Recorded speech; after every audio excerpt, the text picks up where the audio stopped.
Preparados para uma jornada de conhecimento? Começa agora o Espasticidade Brasil. Olá, boa noite a todos. Bem-vindos ao nosso quinto módulo do Espasticidade Brasil, que realmente é um fórum voltado para a discussão do tema relacionado à espacialidade. É tão amplo que a gente precisa estar cada vez mais trazendo pessoas que têm um conhecimento bem, realmente amplo para dividirmos, compartilharmos e discutirmos. De fato, a gente aqui, a gente não ensina, a gente aprende, e aprende juntos. O Espacialidade Brasil já está percorrendo já todo o Brasil, nós temos representantes de todo o Brasil, compondo esse grupo de pessoas interessadas no tema, profissionais da saúde, inclusive alguns familiares também interessados participam deste importante momento da discussão sobre as melhores práticas na condução de um paciente que tenha espasticidade. E nada menos do que termos dois convidados muito importantes, pessoas que têm vasta experiência no tema de hoje, que hoje é o manejo da espasticidade com toxina botulínica, das suas melhores práticas. Para esse tema, que é desafiador, como a gente vai conduzir um paciente com toxina, se o paciente ele precisa de uma gestão, então a gente precisa de pessoas experientes. Então, nós temos dois convidados que têm muito trabalho já nesse tema por muitos anos. A doutora Simone Amorim, que ela vai abrir agora a câmera aí para a gente ver, a doutora Simone, ela é neurologista pediátrica, neurofisiologista, mas ela que vai se apresentar já. Então, doutora Simone, seja bem-vinda. É um prazer trabalhar contigo e ser professor junto contigo, e ser aluno e teu aluno. Então, assim, é um mix de oportunidades quem se aproxima da Simone. Então, eu atendo em São Paulo, juntamente com ela, e estamos juntos para muitas discussões e muito aprendizado. Então, já tu vai se apresentar. Doutor João Amauri, que é nosso ortopedista pediátrico, representando todo o norte. O Amauri é do Pará, nossa Belém aqui, muito próximo de Teresina. Então, Mauri, seja bem-vindo. Então, Mauri tem uma experiência vastíssima com relação à condução de pessoas que têm espasticidades, principalmente em crianças. Mas não é só isso. Ele cuida de médicos para aprender o tratamento dessas pessoas com toxina botulínica, com orientação. Então, ele é médico, mas ele é professor de nós também. Então, eu já tive a oportunidade de treinar com ele, como também com a Simone. Doutora Simone, agora eu queria que você se apresentasse rapidamente, que é a doutora Simone, onde trabalha, o que faz, dizer que trabalha muito, nós já sabemos que nós trabalhamos bastante, mas estamos muito felizes aqui, hoje, juntos.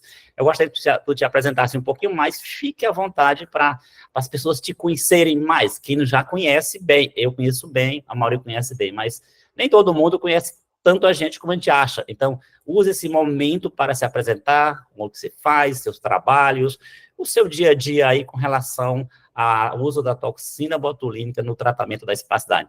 É contigo, Simone.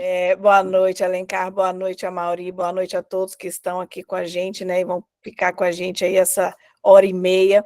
É um prazer muito grande estar aqui, muito obrigada pelo convite. Quando você convidou, a gente não tem nem o que pensar, né? A gente fala, eu vou, depois a gente pergunta para onde. Primeiro a gente fala, eu vou e tá tudo certo, né? Então, assim, eu tenho 20 anos de toxina botulínica, de história de toxina botulínica, né? São 24 anos de neurologia, sou neurologista infantil, neurofisiologista clínica de formação. Toda a minha formação em neurologia foi aqui no HC, no Hospital das Clínicas da USP, onde eu fiz meu doutorado também. Depois eu montei a Clínica Vita em 2009, né? Você atende aqui uma vez por mês aqui em São Paulo, é um prazer gigantesco ter você no nosso corpo clínico. Isso só enaltece, assim, né, a capacidade do nosso corpo clínico e essa questão da trabalhar de forma multidisciplinar. Atendo no Hospital das Clínicas com os residentes do 3º ano da neurologia infantil, só fazendo mesmo toxina botulínica em crianças lá. Mas na Clínica Vita eu atendo crianças e adultos, fazendo todas as indicações neurológicas, né? Até que 2 anos atrás eu resolvi que acho que a vida está tranquila, né? Está fácil, a gente inventa coisas. A doutora Mauri também inventou, você, porque a gente quer transmitir o conhecimento, né? A gente pensa assim, gente, mas o que eu sei não pode ficar só comigo, as pessoas também têm que saber, né? E assim a gente vai tratar mais pacientes. mesmo que não seja a gente colocando a mão no paciente, mas eu acho que a gente consegue chegar na ponta lá no paciente, né? Eu sempre falo no curso que há 2 anos eu montei, que é o MedToxin, onde eu treino médicos a fazerem da forma correta e com as melhores técnicas e boas práticas possíveis a aplicação de toxina botulínica para que eles deem resultados aos seus pacientes, né? Então, eu sinto assim que o meu propósito final, eu tenho um propósito muito grande com esse médico que vem do Brasil inteiro, mas o meu propósito final é com esse paciente que está lá na ponta, né? Essa nossa obrigação de fazer bem feito com o nosso, mas querer que o outro também faça muito bem feito lá na ponta. Então, isso dá muito prazer para a gente, enche a gente de orgulho, é alma de professor, né? Não tem jeito, a gente quer compartilhar o conhecimento, né? A gente não quer deixar ele só com a gente, assim. Então, estou muito feliz mesmo de estar aqui, muito obrigada, é uma honra para mim participar do fórum. Nós que agradecemos. Vamos explorar bastante, doutora Simone, tá, pessoal? Porque aqui é bastante. Podemos sim, ela tem bagagem para isso, vamos explorar. A gente aprende junto. E o MedTox é uma oportunidade de treinamento especializado. Eu já tive a oportunidade de ficar um final de semana lá, valeu muito a pena. E olha que eu já tenho uma certa experiência também de alguns anos como injetor, trabalho com toxina. Eu tenho 22 anos que trabalho também com toxina, mas mesmo assim eu fui lá fazer o curso e só aprendi. Então, muito bom. Parabéns, Simone. Amaury, agora quem és tu, meu amigo? Nos conta aí, por favor. Boa noite, Alencar. Boa noite, Simone. Olha, muito obrigado por estar aqui. Estou muito feliz de estar participando dessa ideia fascinante que você conseguiu criar e está gerenciando, Alencar. Porque a gente sabe que o que acontece aí por trás dos bastidores, você precisa movimentar meio mundo para que isso esteja acontecendo. Parabéns pela sua iniciativa. Então, olha, eu sou paraense, né, e fiz residência em ortopedia em São Paulo, fiz mestrado e doutorado na Santa Casa de São Paulo, e fui trabalhar mais na área da ortopedia pediátrica, onde eu fiz minha subespecialização. Trabalho com toxina desde 2003, aplicando em crianças, e a gente veio para a Universidade Federal do Pará, e em 2008 nós criamos um instituto, que é o Instituto Paraense de Aplicação de Toxina. E nesse instituto, que fica dentro da Universidade Federal, a gente tenta desenvolver pesquisas, né? A gente tenta desenvolver pesquisas, a gente tem trabalhos publicados para pacientes com AVC, para pacientes com espasticidade infantil, para pacientes com blefaroespasmo, com espasticidade de membro superior, com espasticidade de membro inferior. Então, a gente tenta alcançar o máximo possível de trabalhos em relação à espasticidade para que a gente consiga melhorar a qualidade de vida do paciente. E, ao mesmo tempo, nos capacitar para que a gente consiga passar nossos conhecimentos para esses colegas que vêm aqui congregar com a gente conhecimento em toxina. Então, é uma felicidade grande, porque toda vez que eu encontro vocês, é uma aula privada, particular, que eu tenho o prazer de ter, e de graça. Não pago por isso. O melhor é isso, junto com vocês, tá? Maravilha, mas aqui também é de graça, pessoal. Então, é de graça, e vai ficar gravado, a partir da próxima semana está lá no YouTube, essa aula vai estar lá, para a gente aproveitar, porque não pôde estar presente hoje, quem não puder, vai estar lá disponibilizado. E agora eu queria só abrir, só realmente um iniciozinho de um caso aqui, só para provocar. Então, o nosso pessoal da equipe técnica vai botar agora, aí depois eu vou passar a palavra para o Amaury, ele vai tomar de conta, e eu vou para os bastidores. Viu, Amaury, por favor. Então, o pessoal aí da equipe técnica, por favor, bote o caso clínico, só para a gente começar, que é o nosso formatozinho. Tem uma narração minha, eu estava gripado, vocês vão ver, mas não tem problema. Apresentamos um caso de uma criança que nasceu no dia 8 de outubro de 2015 e teve o diagnóstico de microcefalia por Zika vírus. Que a gente vê imagens dessa criança, bebê, e já precocemente precisou de tratamento com baclofeno. Evoluiu com uma espasticidade, uma rigidez importante, e em 2017, em abril, já foi submetida à primeira aplicação de toxina botulínica, que a gente percebe imagens ilustrativo de uma forma de aplicação por palpação, e 2 meses após já está uma avaliação do efeito da toxina botulínica uma resposta muito positiva, com uma boa mobilidade dos membros. A gente percebe a movimentação do pé esquerdo com muita facilidade. E também uma boa abertura de coxas com ampla amplitude de movimento. Mas evoluiu naturalmente com o retorno da espasticidade e sendo submetido a uma segunda aplicação de toxina botulínica, e que a gente vê a imagem 2 meses após essa segunda aplicação, também com uma resposta muito positiva. E a facilidade de mobilidade a nível de tornozelo. E essa criança, ela nessa oportunidade já recebeu também aplicação para membros superiores pela presença da espasticidade neste segmento, no caso nos 4 membros. Posteriormente precisou de uma nova aplicação, no caso a terceira, sendo feito em janeiro de 2018. Então, vê 2 meses após essa aplicação, a gente percebe também uma boa resposta, com uma boa abertura de coxas, uma boa mobilidade do membro inferior, no caso o esquerdo, mas também o direito. Isso é uma avaliação 2 meses após.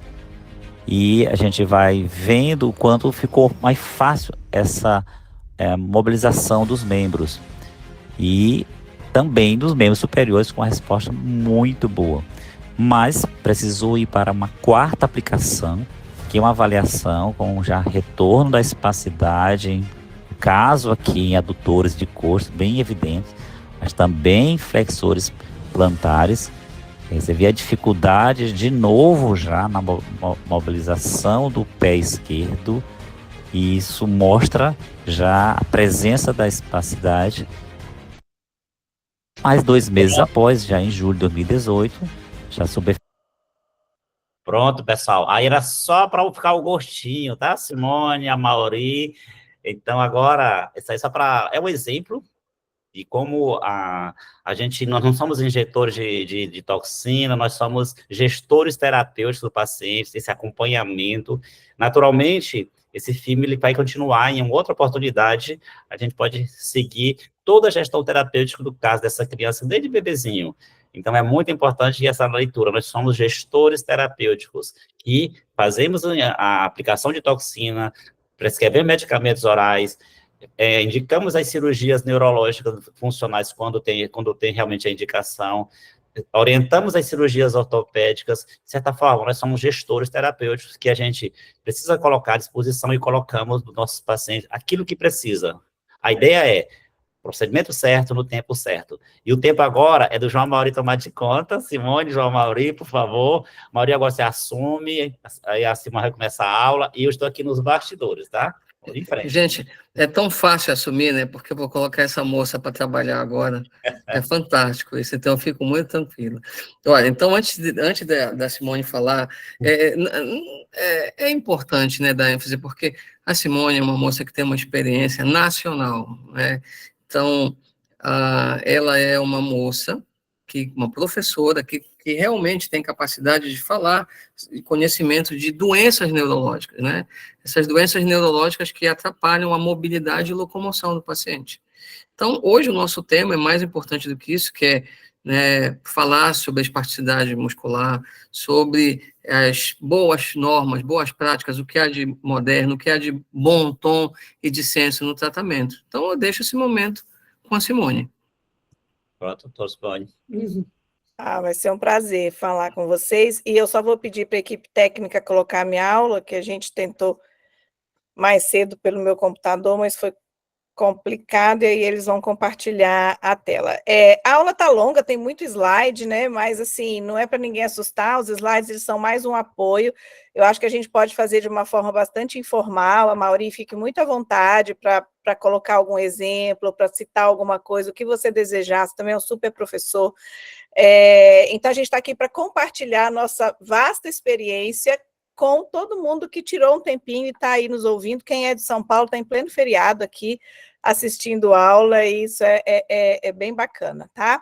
Então, aqui eu já me apresentei, vamos passar o próximo. Eu vou ter que ficar falando passar o próximo, gente, não vai ter jeito.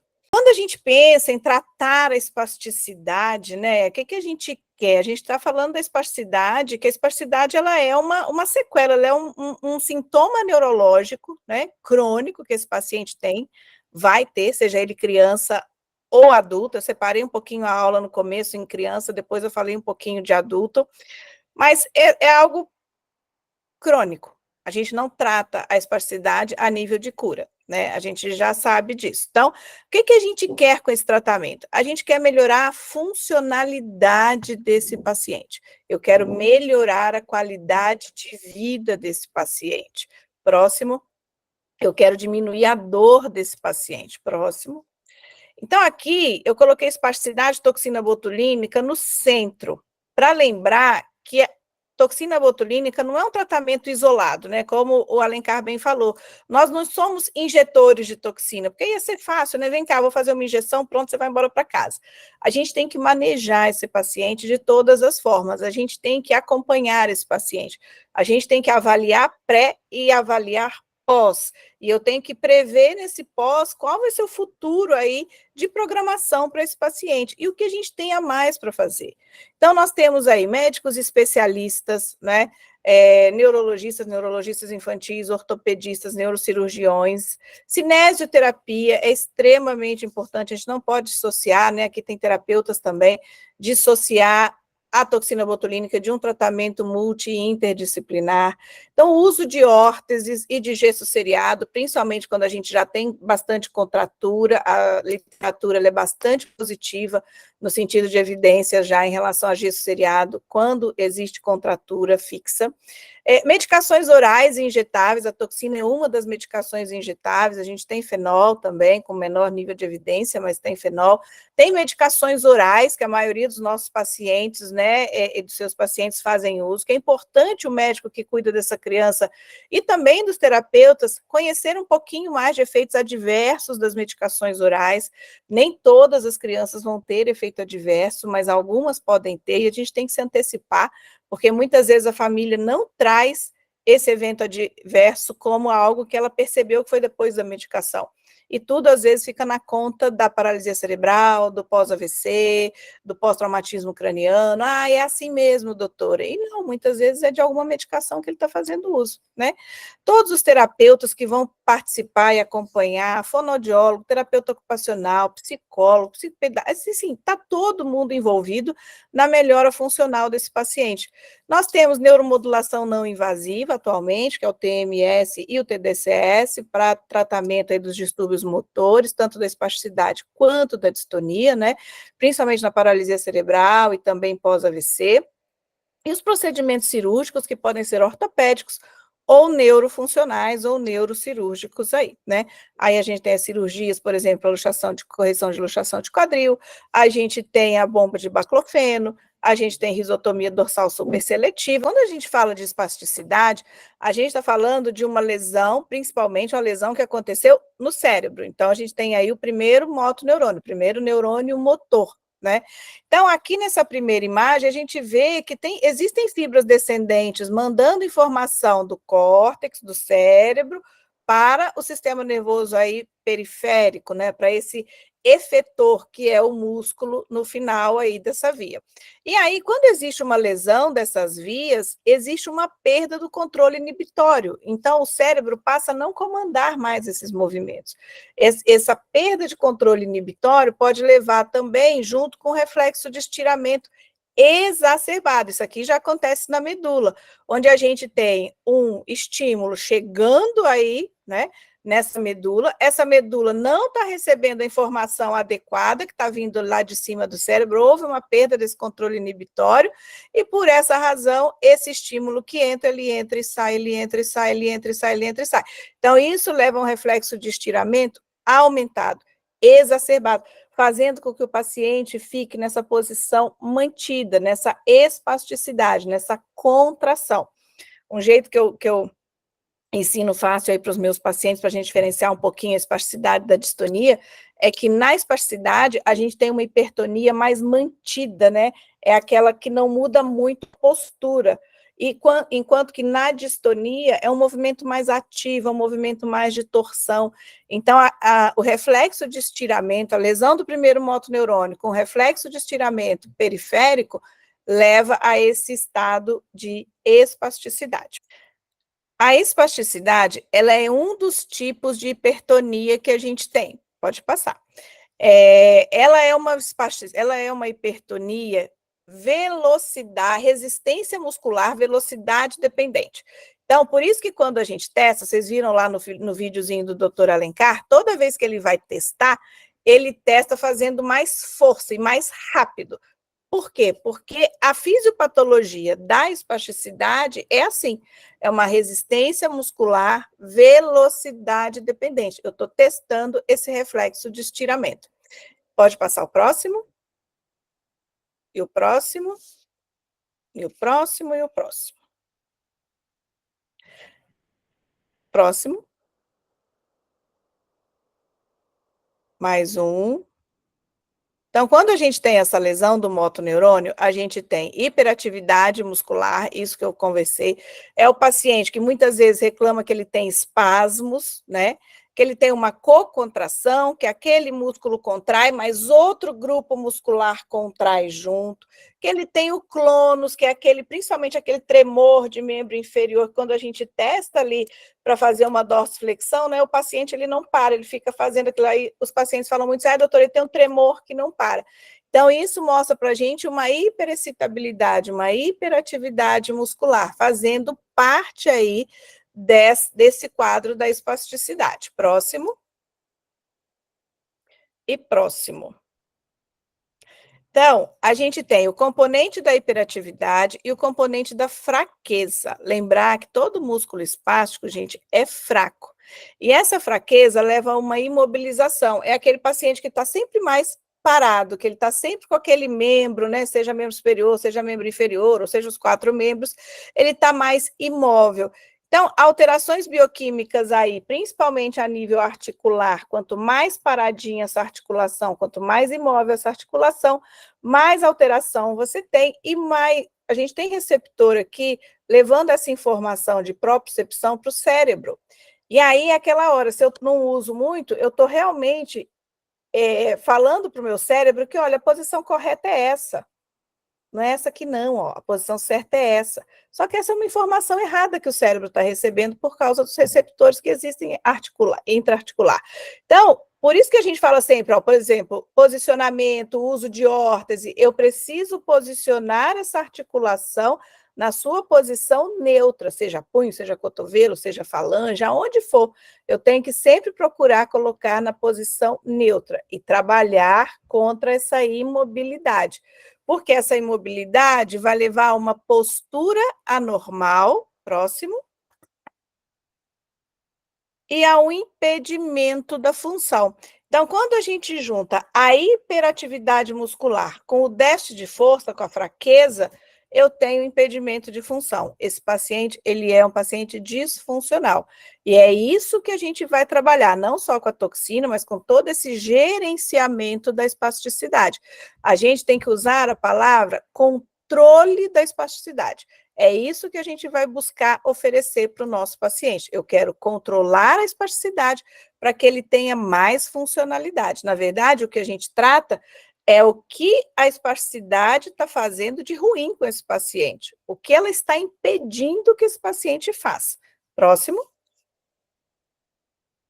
Aqui, só para a gente lembrar aí como é que funciona a toxina botulínica, né? Então, se a gente olhar aqui, ó, eu tenho uma célula muscular, que é esse rosinha aqui embaixo. Quando a gente aplica a toxina botulínica, a gente aplica na forma de uma injeção no músculo. Esse medicamento dentro do músculo, ele vai seguir alguns caminhos. Ele vai procurar o nervo, porque para o músculo funcionar, ele tem que receber informação do cérebro, né? E esse nervo chega e encosta no músculo na forma de uma placa motora, e é essa informação que vem do cérebro que chega no músculo que vai fazer o músculo contrair. O que a toxina botulínica faz? Então, o rosinha é o músculo, o amarelinho é o nervo que está encostando no músculo. A toxina botulínica, ela vai via músculo, chegar no nervo e impedir a liberação. Tá vendo as vesículas aqui com essas vermelhinhos? E vai impedir a liberação da acetilcolina. A acetilcolina é um neurotransmissor, é o principal neurotransmissor responsável por fazer o músculo contrair. Então, esse músculo que está contraindo o tempo inteiro, quando é aplicado toxina botulínica nele, ele recebe uma desinformação, digamos assim. Ele fica desnervado. O nervo não consegue mais mandar essa informação para o músculo. Então, a gente leva aí esse músculo a relaxar, a diminuir essa contratilidade mantida que ele tem. Então, é assim que funciona a toxina botulínica, esse efeito dela muito mais periférico. Hoje a gente já sabe que tem efeito central também, mas aqui é muito mais o efeito periférico, diminuindo essa contratilidade muscular aí. Próximo. Aqui só para mostrar para vocês, então, toxina botulínica é um produto, é um imunobiológico, né, apresentado por diversas marcas comerciais. Eu sei que aqui não tem só médico, então, assim, a gente conhece, a maioria conhece só pela sua principal marca, né, que ficou muito conhecida na estética, mas a gente tem outras marcas e elas têm nomes científicos, então essa chama onatoxina botulínica, essa outra marca chama incotoxina botulínica, essa terceira marca chama abutoxina botulínica e algumas outras apresentações que a gente tem aqui no mercado nacional. A gente tem mais ou menos 14 marcas liberadas pela Anvisa de toxina botulínica para uso no Brasil. A grande maioria delas para uso estético. E aqui a gente está falando de um uso terapêutico. Quando a gente fala de uso terapêutico, essas 3 primeiras marcas aqui, a gente chama de marcas globais, que são aquelas marcas que estão presentes em 90% dos trabalhos científicos, são aquelas 3 marcas que estão presentes em todos os mercados ocidentais.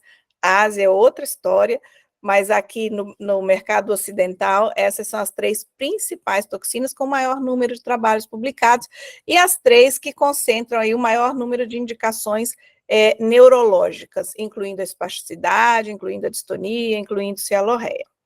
Próximo. Então, a gente tem, tanto na paralisia cerebral, né, a principal causa de espasticidade na infância é a paralisia cerebral. A gente tem outras doenças neurológicas, neurodegenerativas, mas a principal acaba sendo a paralisia cerebral. E no adulto a gente tem pós-AVC como mais prevalente, mas nós temos também pós-traumatismo crânioencefálico, espasticidade por esclerose múltipla, espasticidade por lesão medular. Então, são vários, mas a gente vai concentrar um pouquinho nessas duas, que é a paralisia cerebral na infância e pós-AVC no adulto. Próximo. Próximo. Então, assim, paralisia cerebral, a gente já sabe, né? Ela é uma síndrome de sinais e sintomas, aí já passou muito tempo da gente achar que paralisia cerebral fosse só referente ao comportamento, ao condicionamento motor do paciente, mas hoje a gente sabe que é aquela causa por alterações no período pré, peri ou pós-natal que levam a sinais e sintomas como a espasticidade, como dificuldade de comunicação, de alteração comportamental, epilepsia, sensibilidade, alteração cognitiva. Quase metade dos pacientes com paralisia cerebral têm alteração cognitiva. É a principal causa de espasticidade e mais ou menos 80% das crianças com paralisia cerebral vão apresentar algum grau aí de espasticidade, algum nível de disfuncionalidade. Próximo. Essa é a classificação, né, que GMFCS, que a gente classifica em nível de funcionalidade, a paralisia cerebral, em 5 níveis, onde a gente tem níveis 1, 2 e 3, aqueles com melhor função, aqueles pacientes que deambulam, ou foi um prematurinho, que tem uma diplegia mais leve, ou é um hemiparético, então ele consegue deambular muitas vezes no nível 1, sem apoio algum. No nível 2, ele já vai precisar, em algum momento, de algum apoio. Nível 3, geralmente, ele precisa de algum dispositivo aí para deambular, né? Nesse paciente, eu estou preocupada em melhorar a marcha, a qualidade da marcha e melhorar a função de mão nesse paciente. No paciente nível 3 e 4, eu tendo a melhorar a postura, né? O que eu posso fazer para melhorar a postura desse paciente? E nível 4 e 5, aí a gente está falando daqueles pacientes mais graves, sem controle cervical, onde eu vou me preocupar muito com questão de qualidade de vida, redução de dor e conforto para esse paciente e seu cuidador. A gente não pode esquecer desse binômio, né, que é paciente-cuidador, seja a mãe, o pai, ou quem for, mas ele tem um cuidador direto. Então, quando a gente melhora a qualidade de vida do paciente, a gente melhora a qualidade de vida do cuidador também. Você não pode esquecer. Próximo. Próximo. Minha aula é sempre assim, eu que vou passando, aí eu vou colocando, né? Então, a criança, por que eu preciso tratar a espasticidade na infância? Eu não posso deixar a coisa correr solta. Porque a criança é um ser em desenvolvimento, porque a criança está crescendo. Vocês viram ali na questão do Zika, do doutor Alencar, que aí esse paciente, a cada 4 meses, primeiro que a lesão do Zika ela é muito grave, realmente, né? Mas essa espasticidade, ela volta. O efeito da medicação diminui, a espasticidade está ali, ela vai voltar. Mas quando a criança vai crescendo, muitas vezes parece que ela vem pior. Não é que ela vem pior, é porque essa criança cresceu e esse músculo está tentando acompanhar esse crescimento ósseo aí. Então, essa criança está em desenvolvimento, ela está crescendo. E a espasticidade causa dor, a dor piora a hipertonia, piora a espasticidade, seja para espasticidade ou para distonia, tá? Próximo. Sempre lembrar que o paciente tem dor, tá, gente?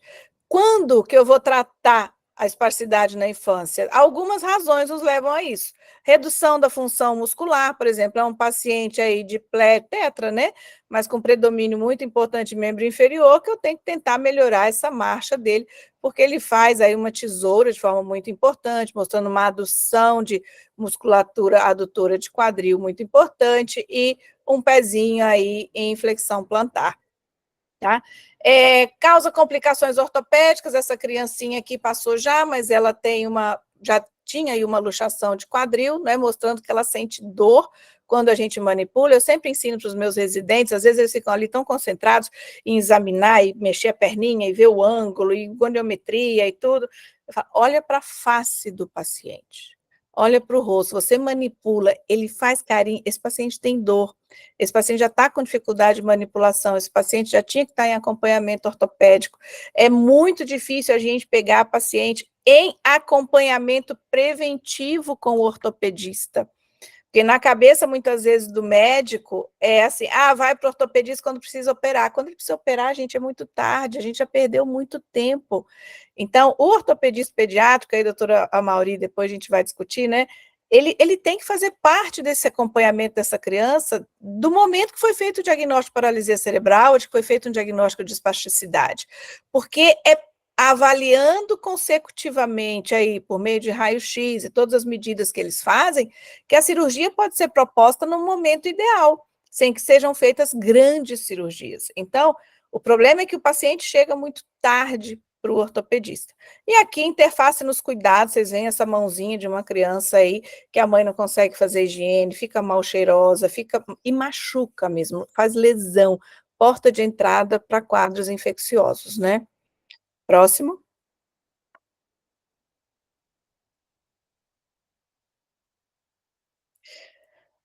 Como tratar farmacologicamente, tá, gente? Aqui eu já pulei aquela parte de todas as terapias e tudo, a gente está no farmacológico, não dá tempo da gente falar o que a gente precisa, tudo, né? Então, assim, farmacologicamente, vocês veem que eu tenho uma revisão de 2010, que é o guideline da Academia Americana, e eu tenho uma revisão agora de 2020, e a gente não mudou muita coisa. Talvez alguns aqui tenham subido um pouquinho de nível de evidência, mas a gente não teve nenhum outro medicamento novo entrando nesse universo de terapêutico, de tratamento de espasticidade. Vocês veem que as medicações a gente quase conta nos dedos da mão, né? E a gente tem como toxina botulínica do tipo A, que são todas as toxinas que a gente tem no Brasil são do tipo A gente tem o melhor nível de evidência, o maior grau de indicação que a gente tem. E medicações orais, aquelas que a gente mais usa, o baclofeno, a tizanidina, diazepam, né? Então, são esses, e fenol, Alguns médicos, principalmente fisiatras, fazem ainda bloqueio de fenol, com bons resultados. E a bomba de baclofeno intratecal, essa sim subiu em evidência aí, saiu desse nível U e já está no nível A também de evidência agora para 2020, tá? Então, bomba de baclofeno intratecal. Risotomia também é que não aparece aqui nessas revisões, mas ela também, em outra revisão, ela já está como nível bem alto de evidência científica. Próximo. Próximo. Aqui, mostrando para vocês que essa é uma revisão da doutora Iona Nova, que de 2013 e de 2020. Em 2013, aqui, ela compilou todas as intervenções que são feitas em crianças com paralisia cerebral, mostrando que a toxina botulínica já aparecia aqui, ó, como do it, como faça, com os melhores níveis de evidência, junto do diazepam e da risotomia dorsal superseletiva. Em 2020, a gente continua aí com a toxina botulínica para redução de tônus, ó. Redução de tônus tanto na espasticidade quanto na distonia, mostrando aí que ela continua entre as melhores opções aí com nível de evidência para tratamento da hipertonia muscular na criança. Próximo. Aquilo que eu falei do crescimento, olhem aqui, esse aqui é um músculo normal, esse da esquerda, né? Então, o músculo, ele tem que tanto se fixar no osso, tanto na sua origem, quanto na sua inserção. Na maioria das vezes, as crianças com paralisia cerebral, elas não têm comprometimento de crescimento ósseo, o osso continua crescendo. O que esse músculo faz? Ele precisa crescer para acompanhar, ele precisa se esticar, né? Para acompanhar o crescimento ósseo. E nessa hora que a gente vê muitas vezes o encurtamento dos tendões, né? Mas aqui para chamar a atenção de vocês, independente de toxina botulínica, o músculo espástico ele é atrófico. A gente sabe que tem uma linha que segue, mas a toxina causa atrofia. É pouca. A atrofia ela já vem com esse paciente. Esse músculo é diferente. Vocês podem até, antes de qualquer aplicação de toxina, medir a panturrilha, por exemplo, de um paciente. Se o paciente é hemiparético, vai medir a panturrilha rígida, que é o controle do paciente, e a panturrilha desse membro hemiparético. Vocês vão ver que ali já existe uma diferença em centímetros aí, de pelo menos meio, 1 centímetro, de diferença de um para o outro, mostrando que realmente esse músculo ele já é um músculo mais fraco, ele é um músculo mais fino, ele é um músculo menor, ele é um músculo que tem toda uma composição diferente do músculo típico, do músculo do desenvolvimento típico, tá? Próximo. A gente tem tempo para fazer as coisas. Então, aqui, de forma muito... eu gosto dessas curvas porque elas mostram para a gente a idade em anos aqui, ó, de 0 a 14 anos. Então, nessa primeira infância, até os 5 anos de idade, é onde que eu tenho que ter um trabalho todo de prevenção com esse paciente, para que ele não evolua com encurtamentos, ou que ele evolua, mas de uma forma muito mais lenta do que ele evoluiria, que é aquilo que o doutor Alencar está fazendo naquele paciente com Zika.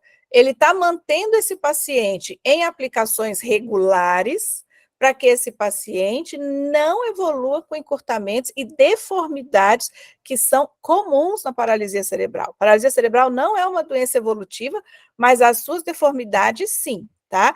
Então, de 4 a 5 anos é onde eu tenho que fazer essa prevenção, onde talvez esse paciente vai evoluir para uma cirurgia de quadril, e aqui cirurgias para manejo de torção óssea. Olha, quando eu tenho esse paciente com 8, 9 anos, ninguém fez nada, a gente não cuidou desse paciente, ele vai chegar lá para o ortopedista ou para o cirurgião, neurocirurgião, já com muita deformidade. E aí a gente perdeu esse tempo aqui, que era extremamente importante na primeira infância. Próximo. Pode passar os vídeos? E é só para mostrar isso, para a gente observar esse pezinho, né? Quando que a toxina está no seu melhor momento, na sua maior indicação? Quando a gente tem um pé dinâmico, é aquele que o paciente fica na ponta, mas ele também apoia o pé inteiro no chão. Ele fica na ponta quando ele anda, mas quando ele para, ele apoia o pezinho inteiro. Então, esse momento é o momento ideal para a gente fazer toxina botulínica e ter ótimos resultados com esse paciente. Próximo. Aqui alguns padrões de espasticidade que a gente vê, né, membro superior e membro inferior, mostrando aqui essa adução importante de ombro, flexão de cotovelo. Aqui, ó, aqui eu não tenho muito comprometimento de punho, mas aqui eu já tenho flexão de cotovelo, flexão de punho, flexão de dedos, flexão palmar aqui, né? Então, esse paciente já tem todo esse padrão mais fletido. Aqui no meio, a gente tem um paciente também já com luxação, e ele reclama quando a gente vai fazer essa manobra de abdução, então mostrando uma hipertonia muito importante, já com algum comprometimento desse quadril. 50% das crianças vão luxar esse quadril. Aqui é vídeo também, acho que todos eles eram vídeo, um paciente hemiparético, mostrando aí um pezinho em equino, com uma hipertonia aí dessa musculatura de tríceps oral, principalmente musculatura aqui de gastrocnêmios e soleares. A gente precisa avaliar passivamente para saber se eu tenho realmente comprometimento solear. E outra postura muito importante que a gente vê é essa inversão de pé, né? Essa inversão do pé é muito comum em paciente com paralisia cerebral, mostrando comprometimento principalmente do músculo tibial posterior aí, e algum comprometimento de anterior também. Próximo. Agora pode passar todos, que aí a gente vai...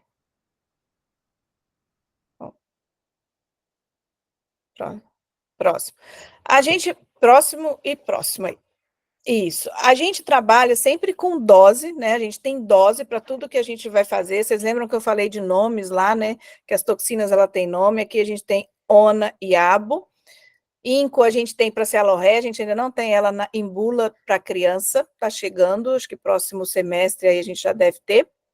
Como que a gente trabalha para fazer essa aplicação? Eu trabalho com o peso desse paciente, eu tenho as doses que eu vou trabalhar dentro do peso, eu não posso passar dessas doses, eu já começo a colocar o meu paciente em risco. Qual o número de músculos tratados, qual a gravidade dessa espasticidade, o tamanho, é um músculo grande que comporta mais volume, é um músculo pequeno que eu vou ter que colocar menos volume, vou ter que concentrar mais a dose. Então, isso é todo o raciocínio que a gente vai fazendo. Tipo e marca comercial que eu vou usar, é uma marca que difunde um pouco mais, é uma marca que eu tenho maior tempo de efeito, é uma marca que faz efeito um pouquinho mais rápido, então tudo vai depender da avaliação clínica, que tem que ser muito individualizada. A aplicação dela foi para adutores, aí a gente fez adutor longo e gastrocnêmio medial. Em criança, a gente sempre trabalha com dose, assim, no limite das doses, porque a criança tem muito menos peso do que ela precisaria de dose, para eu poder calcular essa dose. Então, a gente tem que priorizar o que eu quero tratar. E muitas vezes essa prioridade não é minha, do médico, é da família, é da mãe, é do cuidador. Ou se a criança fala e compreende e entende, é da criança, tá? Aqui mostrando só essa postura que ela tinha, ó, muito assim, uma cifose muito importante pré-aplicação, mostrando aqui já um pouquinho de adução, mas aqui ela ganhou muito controle de tronco, e às vezes isso acontece, até a gente tem resultados, muitas vezes, que a gente nem esperava tanto. Mas é isso, quando a gente melhora a adução de coxa, o paciente ganha em controle de tronco, gente. Então, a toxina, ela não atua também só naquele lugarzinho que a gente pôs, que a gente fez a injeção. Isso é muito importante e é muito comum da gente ver, tá? Próximo. Aqui só uma aplicação, pode passar o primeiro vídeo, só mostrando uma aplicação sem método guiado, né? Aqui uma aplicação só mesmo com a palpação e sabendo que a gente precisaria fazer musculatura e gastrocnêmio, gastrocnêmio cabeça medial, depois cabeça lateral. Uma coisa para vocês observarem, tamanho de agulha, a gente está lidando com criança, gente, às vezes o médico, às vezes ele aprendeu lá a fazer em adulto, ele vem fazer em criança, faz tudo igual. Não, a gente precisa ajustar nossos materiais de trabalho, né? Então, vocês viram que a agulha, o próximo, que a agulha aí é bem fininha, é bem pequenininha, levando ao menor desconforto possível para o paciente, lembrando que é um procedimento que depois a gente pode até conversar sobre sedação, se a gente se houver tempo, mas mostrando para vocês que é uma aplicação relativamente simples, precisa de um conhecimento anatômico. Próximo. Aqui, pode passar os dois juntos, por favor. Passa um e já clica no outro, mas só para mostrar para vocês, com ultrassom, hoje em dia a gente faz quase todas as aplicações que não sejam guiadas, mas pelo menos mapeadas com ultrassom, para eu ver a profundidade desse músculo. Então, vejam que a minha agulha ela entrou bem aqui no centro, embaixo dessa setinha amarela aqui na tela do ultrassom, e aí a gente consegue um método muito mais fidedigno, porque aqui, até o final dessa linha mais branquinha aqui, eu tenho 1 centímetro de profundidade. Então, fazendo sem anatomia palpatória, sem um método guiado, fica muito fácil da gente errar, muito mais fácil. Então, quando a gente usa um método palpatório, um método guiado, a gente consegue muito mais assertividade e resultado para o paciente. Próximo.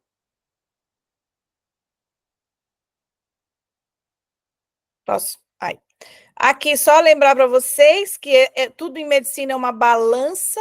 Então, se por um lado a gente tem aí que a toxina botulínica poderia levar um pouquinho mais de fraqueza, um pouco mais de atrofia muscular, fibrose muscular e eventos adversos leves, tudo que ela traz de benefício, de funcionalidade, de melhora para o paciente, pesa muito mais nessa balança.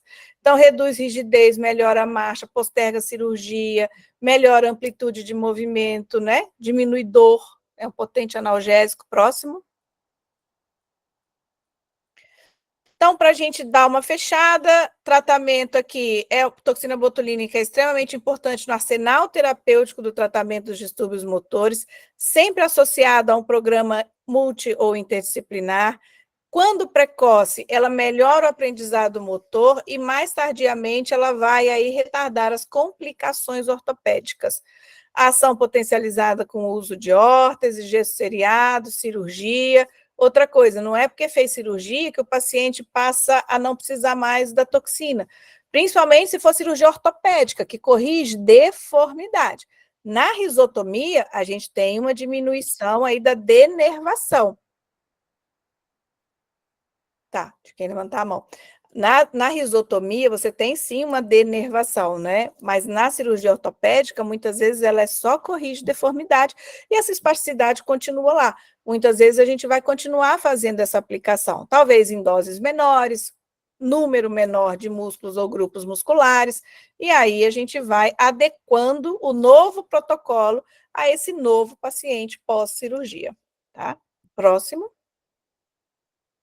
Entrando um pouquinho aí no adulto, Alencar, vou passar uns 5 minutinhos, tá bom? Vamos lá, próximo. Então, manejo individualizado, não tem como, mas esse paciente é miparético, como é que nós vamos fazer um protocolo igual? A maioria dos trabalhos, ela traz protocolos completamente individualizados, o que torna até difícil fazer nível de evidência, mas toxina botulínica já tem nível de evidência A para espasticidade, tanto no adulto quanto na criança. Preparação de toxina botulínica, então esse médico que vai fazer, ele tem que estar afeito, ele tem que saber a toxina que ele tem na mão, ele tem que saber como preparar, como reconstituir. Técnica de injeção, então esse médico ele tem que ter uma técnica mais apurada, aquilo que eu falei, eu vou fazer criança, eu vou fazer com agulha desse tamanhozinho, eu não posso fazer com agulha desse tamanhozinho um adulto, eu tenho que adequar a minha técnica, eu tenho que adequar a angulação dessa agulha, então tudo vai ser de acordo com aquele paciente. Esse é um guideline da europeu agora, que trouxe um consenso aí sobre o uso de toxina botulínica pós-AVC. Próximo. Próximo. Quando tratar a espasticidade? Então, a espasticidade, na lista aqui do checklist pós-AVC da Organização Mundial de pós-stroke, né, pós-infarto, ela traz espasticidade como 4ª linha de cuidado no paciente pós-AVC. Então, hoje, a gente já tem a literatura muito favorável para início de toxina botulínica, tão logo seja feito o diagnóstico da espasticidade. Lembrando que a espasticidade ela não se manifesta de imediato no paciente, que sofreu um AVC ou que sofreu um traumatismo craniano. Às vezes, ela demora semanas e até meses, mas dentro de 6 meses ali você já tem instituído uma espasticidade na grande maioria daqueles pacientes que sobreviveram a um AVC ou a um TCE. Então, a partir de 3 meses de idade, 3 meses pós-ictus, se esse paciente tem espasticidade, ele já tem indicação aí para ser avaliado para aplicação de toxina botulínica, tá? Então, ela reduz tônus, ela reduz a progressão de deformidades, e a gente precisa sempre, cada vez mais, de estudos aí para que reforcem tudo isso, né? Mas a gente já tem trabalhos robustos aí, inclusive de meta-análise, para reforçar essa importância do tratamento precoce, também no adulto. Próximo. Aqui é falando mais uma vez desse tempo, né, o tempo de duração da toxina, que ela vai ser reinjetada a cada 12 ou 16 semanas, isso vai depender muito de paciente para paciente. Esse tempo também pode ser prolongado, dependendo de paciente para paciente, mas que a partir de 3 meses você já pode aí instituir o tratamento no seu paciente, que está ou no hospital, ou que está no hospital, provavelmente não, porque já vai ter tido alta, né? Mas se é um paciente crônico que ficou hospitalizado, que tem uma espasticidade mais grave, você já pode fazer intra-hospitalar. Próximo. Esse é um estudo que foi feito aqui no Brasil também, é o estudo BICOS, mostrando que, porque a gente sempre fala assim, aplicação precoce, mas a realidade é que os pacientes chegam para a gente muito tarde. Eles chegam para a gente pós um AVC, por exemplo, aplicação de toxina, depois de 2, 3, 4 anos, às vezes, de ictus. Ou, às vezes, também ele está numa região, numa localidade, que é muito mais difícil acesso à equipe multidisciplinar, enfim, esse paciente é crônico, nunca foi tratado. E aí? Eu não vou aplicar de jeito nenhum nesse paciente? Então, esse estudo foi muito interessante, porque foi um estudo com N, com número de pacientes muito grandes, mostrando que sim, você pode oferecer esse tratamento, sim, ao seu paciente crônico, porque eles avaliaram o paciente 24 semanas após, e foi visto em mais de 70% dos pacientes que eles melhoravam da sua espasticidade. Eles melhoravam a amplitude de movimento, eles melhoravam a velocidade do movimento, eles diminuíam dor. Então, eles respondiam bem à toxina, mesmo que fossem pacientes com lesão crônica e com uma espasticidade mais crônica. Próximo.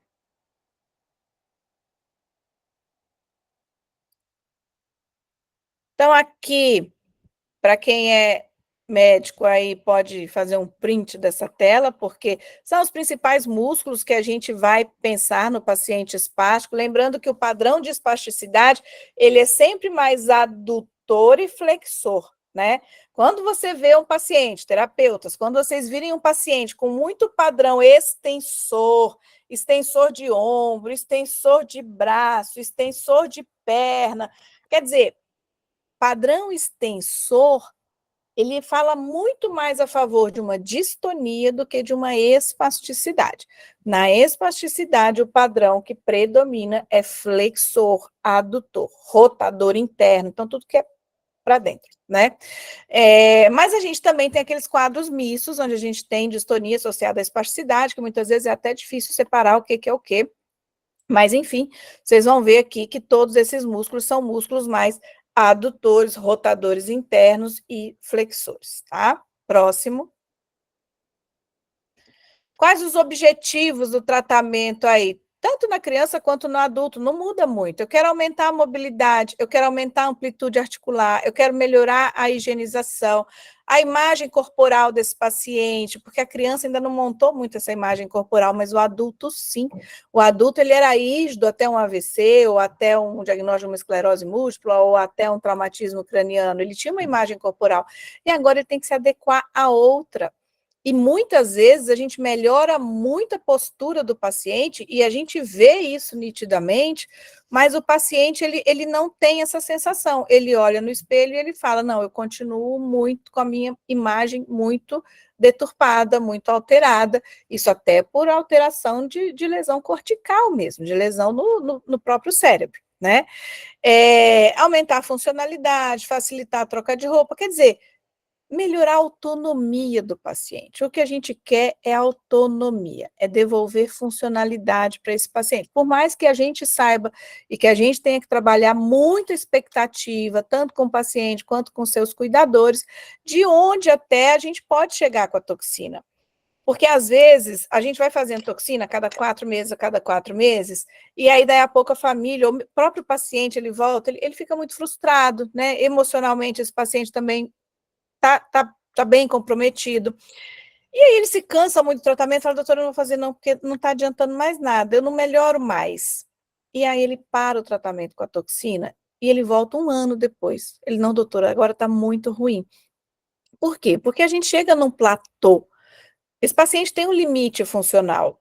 E se a gente chega com a toxina até esse limite funcional e eu coloco esse paciente na máxima funcionalidade dele, a gente conseguiu o resultado do nosso tratamento, mas muitas vezes isso para o paciente ele ainda quer um pouco mais. Então, alinhar expectativa de tratamento e dizer até onde a gente pode chegar é muito importante. E isso traz o paciente muito mais para perto da gente, né? Ele, olha, eu sei, doutor, eu sei que a gente vai chegar no limite.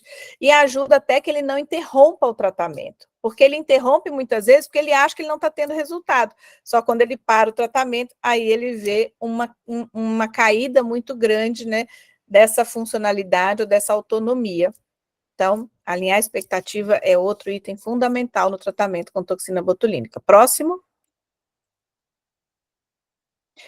Próximo. Aqui a gente está falando de efeitos adversos. A gente sabe que os efeitos adversos são leves e transitórios, onde a gente pode ter dor, mas a dor é principalmente no local e no momento da punção. Depois, isso não fica doendo, dolorido. A gente sabe que os pacientes reportam para a gente, né? Não é só de ler artigo, é do paciente fala, não, doutor, é só na hora que incomoda. Disfagia, muito relacionado aí à hiperdosagem, tá? Gente, quando vocês ouvirem assim, alguém falar, fez toxina botulínica e ficou deitadinho 1 semana, ou não movimentava, ou parou de andar, ou ficou molinho, provavelmente foi dose acima do tolerado para aquele paciente. Às vezes não é nem dose acima do normal, superdosagem. Não, às vezes não é. Às vezes é uma dose acima da tolerada por aquele paciente. Por isso que quando a gente vai ensinar, a gente fala, comecem sempre de forma muito conservadora. A dose efetiva mais baixa possível. E vai sentindo o seu paciente. É assim que a gente faz, tá? A gente vai indo devagar até sentir até onde aquele paciente aguenta, tá? Fraqueza também relacionado muito à dose, tá? Ou à diluição aí. Denervação e atrofia, a gente sabe que existe um pouco, sim, a gente tem trabalhos de ressonância, de ultrassonografia, né, mostrando pré e pós, mas isso aqui, lembra da balança que eu coloquei? Então, naquela balança que eu coloquei, os ganhos ganham muito mais.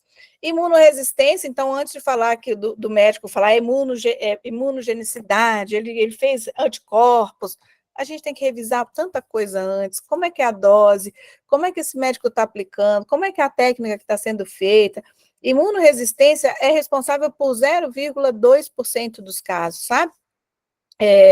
Então, esse médico, ele precisa ter um sólido conhecimento de anatomia, ele precisa ter algum conhecimento aí de métodos guiados para ele melhorar os resultados que ele tem, oferecer mais para esse paciente que está esperando realmente tudo da gente, né?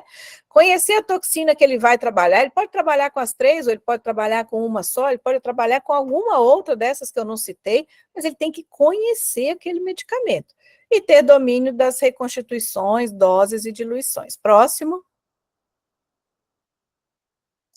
Aqui os principais posturas de braço, né, aquilo que eu falei com vocês, né, a gente tem posturas que são mais mantidas aqui, flexão de cotovelo, flexão de punho, flexão de dedos, aqui um braço mais em supinação, mais em pronação, aqui bem pronado mesmo, né? Então, dependendo do padrão que eu vejo no meu paciente, é a hora que eu vou selecionar os músculos responsáveis por aquele movimento, para poder fazer a aplicação de toxina botulínica e bloquear músculos específicos. Não é aonde qualquer lugar que vai fazer a injeção, não, gente. Eu vou fazer a injeção no grupo muscular que está fazendo aquele movimento que o paciente não deveria. Por exemplo, num paciente que faz uma pronação muito importante, eu tenho que aplicar e bloquear músculos pronadores, para que eles não façam toda essa força, tá? Próximo. Aqui as escalinhas, mas eu vou passar por ela. Escala modificada de Eschoff é uma das que mais a gente vê nos trabalhos, tá bom? Ela tem bastante descrita, é bastante fácil da gente achar, inclusive na literatura. Próximo. Próximo. Então, quando a gente compara, né, Eschhoff com Tardieu acaba dando uma vantagem para a gente, que ela diferencia um pouco espasticidade de contratura, o quanto que a gente, na escalinha de Eschhoff, a gente não avalia a contratura, a gente só vê espasticidade, então é importante, às vezes, a gente associar escalas pré e pós. Próximo.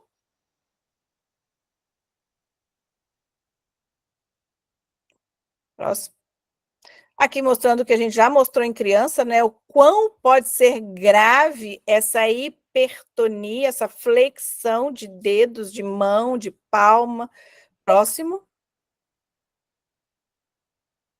Aqui, esse artigo aqui, para quem aplica toxina botulínica, lá meus alunos todos têm, eu acho ele bem importante. Então, hoje, a gente já tem artigos na literatura mostrando os mapas para a gente, quando a gente vai fazer com ultrassom, vocês viram lá a gente aplicando com ultrassom, em um paciente, que dá aquela clareza para a gente. Então, aqui é onde eu vou colocar o meu ultrassom, nessa bolinha branquinha aqui nesse músculo, e isso aqui é o que eu vejo na tela do meu ultrassom, bem separadinho, músculo por músculo. Cada letrinha dessa aqui é um músculo. E aí eu sei exatamente onde eu vou colocar a minha agulha, e eu sei exatamente que eu estou dentro daquele músculo que eu quero. Próximo. Pode passar esse vídeo. Então, só mostrando o que uma marcha patológica faz com o paciente, um paciente pós-AVC, né? Então, deslocamento do centro de massa todo para o membro contralateral. Então, se eu tenho uma hemiparesia direita à esquerda, eu acabo jogando esse peso todo no meu membro direito. Maior gasto de energia, muito gasto de energia. Esses pacientes, eles gastam de 30% a 40% a mais de energia.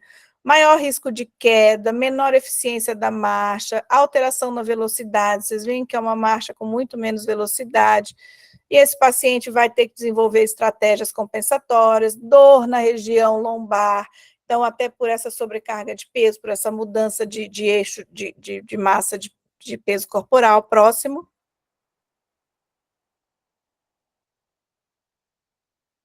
Próximo e próximo. Tá, aqui só mostrando algumas posturas, né? Principalmente a gente tem o que a gente chama de pé em equino, essa flexão plantar, por uma hipertonia da musculatura aqui, principalmente trícepsural. Aqui, quando eu avalio o músculo solear e quando eu avalio o músculo gastrocnêmio, né? Aqui em extensão de membro inferior, aqui eu faço uma flexão de membro inferior. Próximo. Extensão de hálux é muito importante nesses pacientes e causa dor e vai dando atrito, principalmente no tênis, ali no calçado. Então, isso é um estímulo de dor para perpetuar, para manter essa espasticidade ou distonia aí, né? Aquele padrão de inversão, lembram que eu falei na criança, que é muito comum, padrão de inversão, levando até a calosidade. Ó, aqui, ó, padrão de inversão muito importante, e mostrando aqui pós-injeção, que a gente consegue controlar e melhorar esse padrão. Próximo. Aqui os músculos do pé, então, principalmente a gente vai ver muita deformidade ou alteração postural nos músculos aí de pé, levando esse pé a uma alteração, seja dorsiflexão a mais importante, ou inversão de pé, com os respectivos músculos para cada movimento. Próximo. Aqui, só uma aplicação também, para vocês verem, de paciente, vídeo, pode passar até os dois juntos, que a gente... Aqui a aplicação em músculo isquiotibial, no primeiro vídeo, veem que eu estou com uma agulha um pouco maior do que eu estava na criança, né? Adequando o meu material de trabalho, meu material de injeção, musculatura aqui em isquiotibial e gastrocnêmios. Eu sei que a maioria das placas motoras estão no terço proximal, então é no terço proximal que eu vou aplicar. Próximo.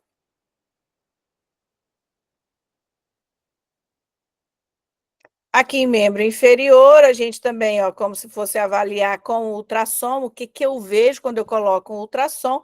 Por isso que a gente fala que o médico que vai fazer com ultrassom, ele tem que ter muito conhecimento de anatomia, porque não adianta colocar o aparelho do ultrassom aqui, o probe, né, no ultrassom, se eu não sei o músculo que está ali embaixo. Então, é a mesma coisa que você ter uma Ferrari, mas não saber pilotar aquela Ferrari.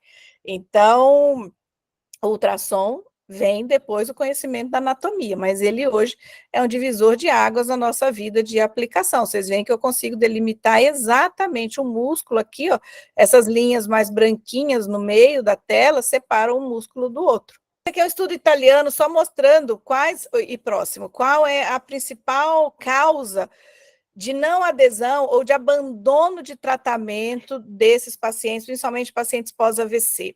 Todo mundo acha, é a dor da aplicação, não é, gente. A principal dificuldade e que leva esse paciente a não comparecer ao centro de reabilitação, ou à clínica que ele vai fazer o tratamento, é o deslocamento.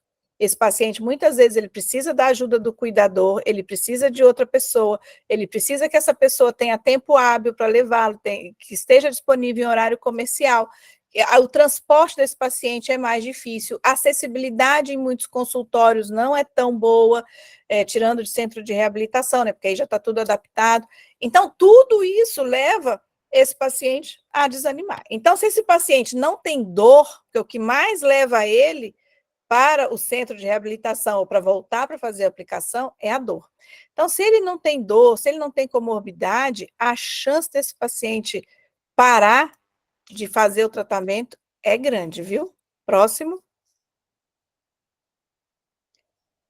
Terapias adjuvantes aí, a gente vem ganhando força terapias de onda de choque e a estimulação por corrente elétrica, né, periférica por corrente elétrica, pós-aplicação de toxina botulínica. Então, os trabalhos estão mostrando aí que a gente está conseguindo fazer um efeito sinérgico e melhorar resultados com as terapias que estão surgindo. Próximo.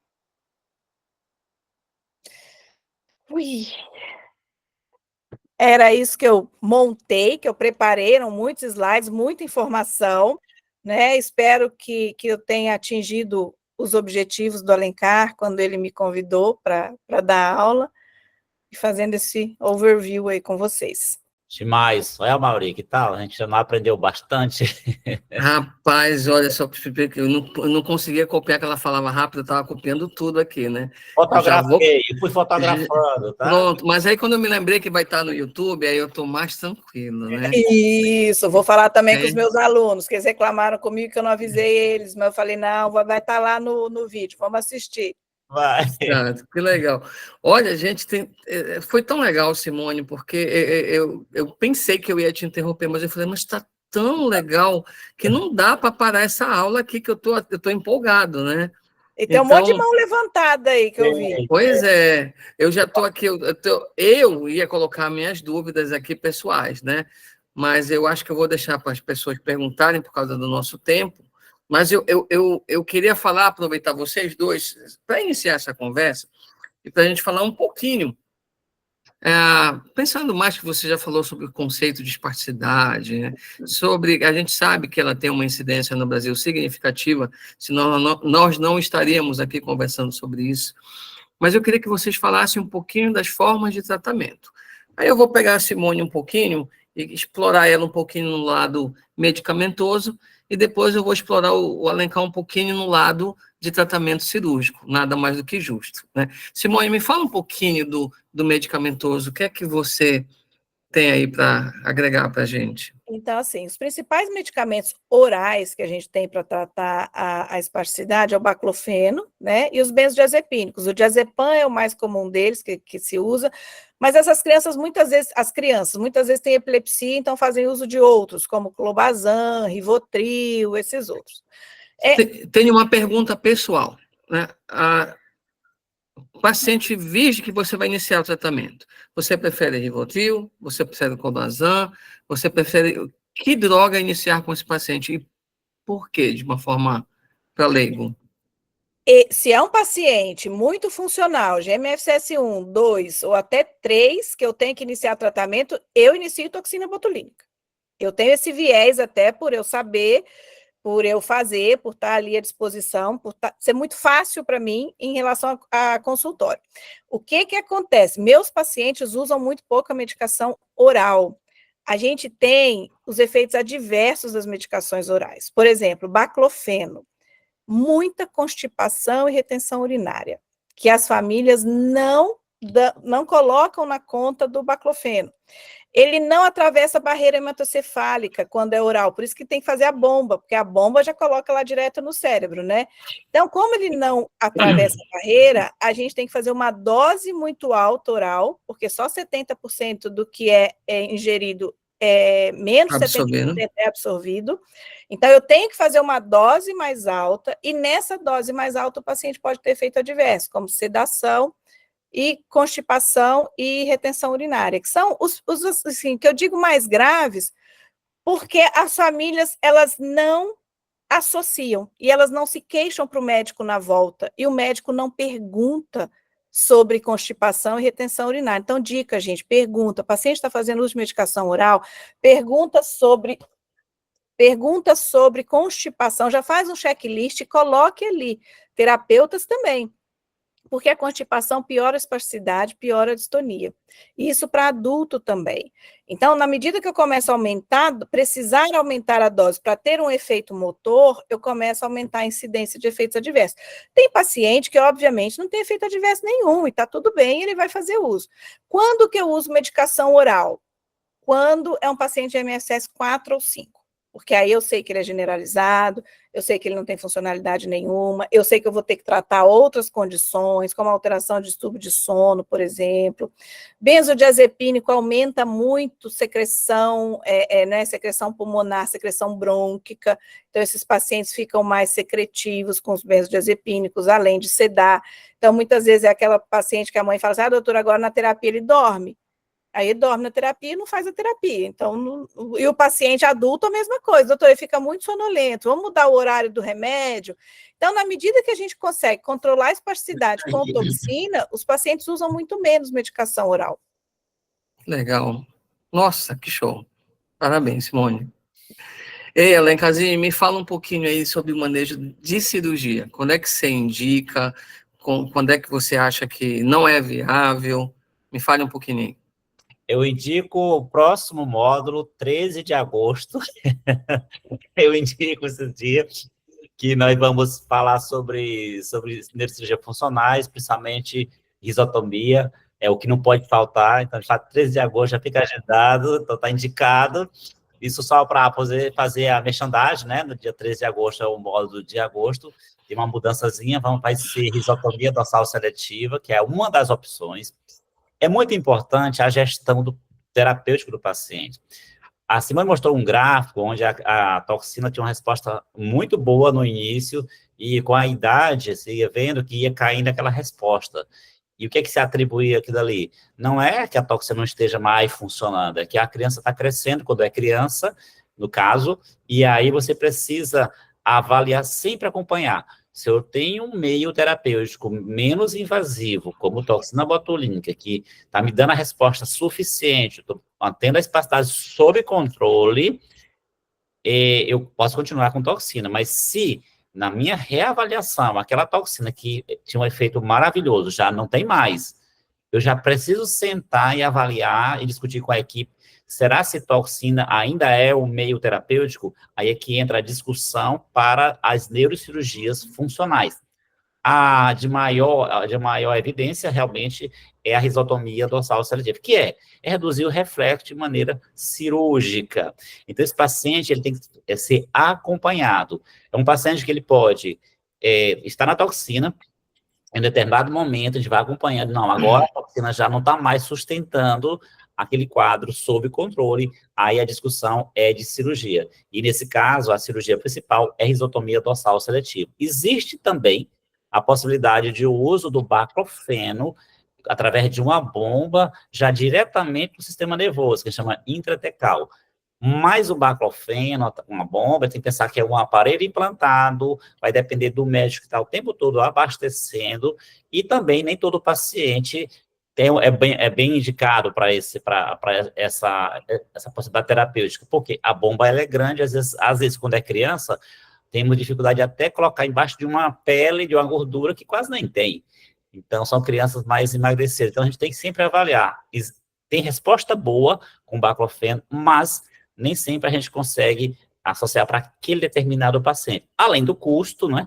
E além de estar mantendo algo implantado no paciente. Então, basicamente, a gente tem a risotomia dorsal seletiva, para uma espasticidade, principalmente em membros inferiores, mas também para membros superiores, e às vezes, quando a gente tem uma espasticidade, por exemplo, em adulto, é só flexão de cotovelo, eu posso usar esse mesmo raciocínio e ir lá no nervo que é responsável pela essa flexão e fazer uma neurotomia, que é do nervo músculo cutâneo. Então, a gente pode ter uma cirurgia mais ampla, como uma risotomia, ou a gente pode também ter cirurgias mais localizadas, mais focal, quando eu quero trabalhar exatamente um grupo muscular específico.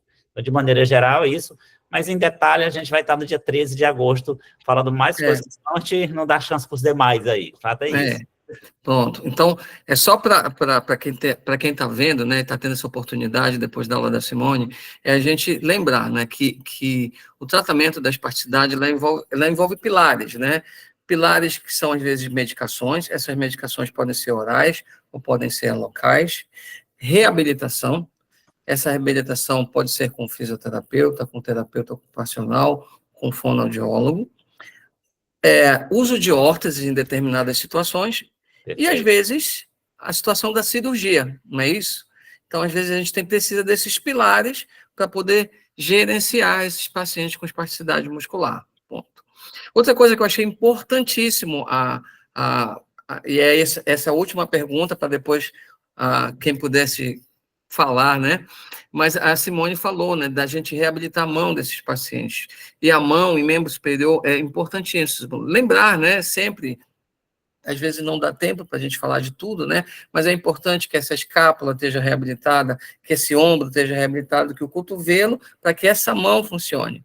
E é nessa mão que vai ser as primeiras interações, às vezes possibilidades dessa criança desenvolver o cognitivo por interação com a mão, desenvolver essa plasticidade funcional do cérebro, principalmente nos primeiros 5 anos de vida. Então, essa ênfase que a Simone deu em liberar a mão é importantíssima que a gente frise nesse momento de aula. Exatamente. A maioria, então, vamos às considerações, meu amigo. Meu amigo, foi muito bom, a vontade é de quero mais, entendeu? Fica aquele gostinho da gente reunir de novo, é sempre bom estar com vocês. Eu acho que a Simone foi de uma forma ímpar essa aula dela, ela conseguiu mostrar teoria e de uma forma fácil, né? De uma forma que a gente consiga entender. Eu acho que ela conseguiu ajudar muita gente, é uma realidade, espasticidade é um tema muito complexo, muito difícil, em 1 hora, 2 horas, infelizmente, nós não conseguimos falar tudo que nós queremos sobre espasticidade.